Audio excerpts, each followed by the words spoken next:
So as I film this video, it's the middle of May 2020. Yes, I feel like I should hold a newspaper. It's like hostage type stuff, right? We've been in this COVID-19 pandemic for too long, right? Too long, but I understand why everything's happening, I think. Anyways, okay, so let's talk about forbearance, because forbearance is something that I'm actually seeing affect my clients now in a not positive way. And it's because there's a lot of misinformation about there. So first of all, let me just tell you, I do not know everything in the world about forbearance. And the reason is no one does, because it is constantly changing. The rules, how Fannie and Freddie are gonna look at it, lenders, it is changing constantly. And the reason is that as soon as COVID hit and states started shutting down, the government and the service providers and everyone reacted really quickly because they didn't want another foreclosure crisis, which is great. That's great. They reacted quickly. They said, hey, if your job has been hurt by COVID-19,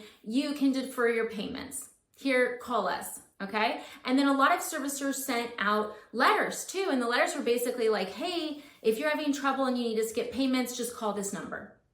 Okay.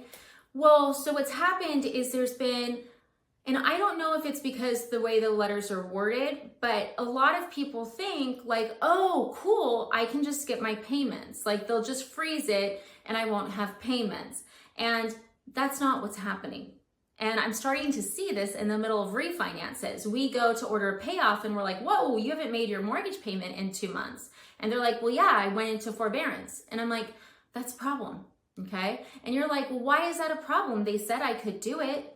Well, here's the problem. If I'm refinancing your home, I am looking at your income information to make sure that you qualify for the mortgage. So if all the income information I receive and verify multiple times, because we are verifying employment during this period, so much it's insane, but needed. And the reason is because people's job status is changing so rapidly, but we're verifying this. So if I look at all the information and I go, yeah, you can totally, based on the information, yes, you qualify for this mortgage, but then you're in forbearance, there's something I don't know, okay?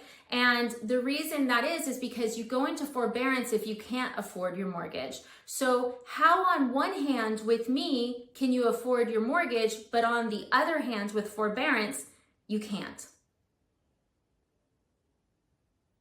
Right? That's the thing. And I wouldn't expect people to go to the next step of thought, because the letters that are going out are like, yeah, don't worry, it won't hurt you. Go into forbearance, it will be fine.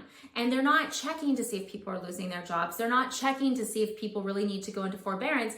They're just doing it as quickly as possible so they don't have foreclosures. And the problem with this is that there are a ton of people who can still make their mortgage payments, but don't think they need to, okay? So I'm gonna have a link at the end of this video in the comments or in the body, depending on where you see this video, that links to a article done by the Consumer Finance Protection Bureau that lays out when you should go into forbearance, how it works, what to expect, okay? Because most people have no idea what they're going into. And that's the consistent thread. I am seeing some people try to take advantage of the system, for sure. Like I literally had someone call me and say, well, Jen, if I buy the house now, like I can go into forbearance right afterwards, right? And I'm like, did you lose your job? Like you're basically telling me that you want me to give you a mortgage so that you can stiff me on the payments for the next year, even though your employment's the same. Why? Why would I do that? Why would any lender do that? Why are you doing that? If you're lucky enough to have a job that's paying you, pay your bills, people.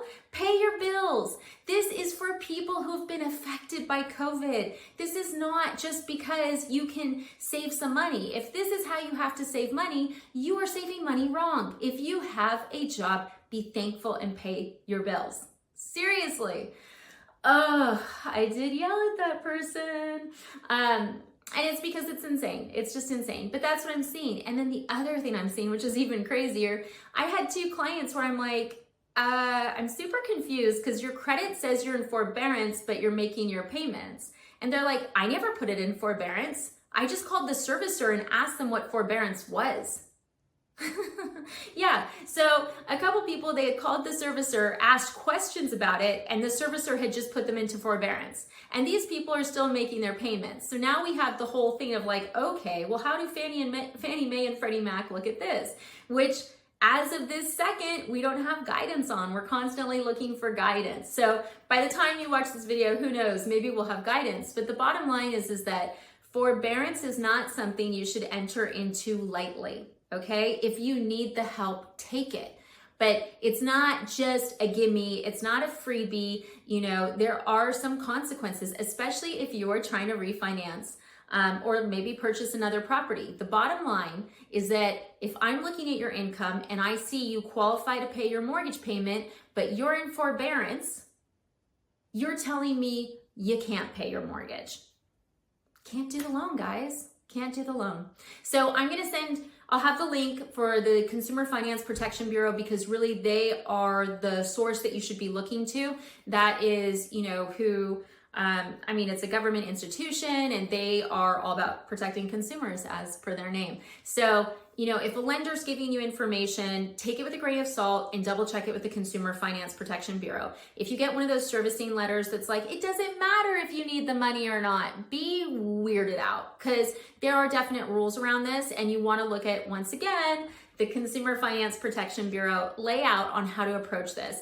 I'm going to also attach a couple articles that have come out recently about how lenders are reacting to this, just so that you know this isn't just me being mean. This is like really happening. And what's heartbreaking is when we have a client who we really like, and luckily we really like most of our clients, and they go into forbearance because they don't understand what they're going into, and it makes it so that we can't lower their rate. That is heartbreaking. You know, it's a real bummer, and it's basically because of the lack of information out there. So I held off on doing this video because I was trying to see what happened, but now that I'm seeing more and more of this, where people are going into forbearance, A, without their permission or knowledge, or B, because they don't understand it, I thought it was time to say, hey guys, like, let's all talk about this. If this video helped you, or you think it could help a friend or a family member, please share it. Rates are low right now. They're going to continue potentially to go lower. So you don't want to knock yourself out of the market because of going into forbearance if you do not need to. Okay, so thanks so much for watching. Questions, comments, please feel free to reach out. Thanks.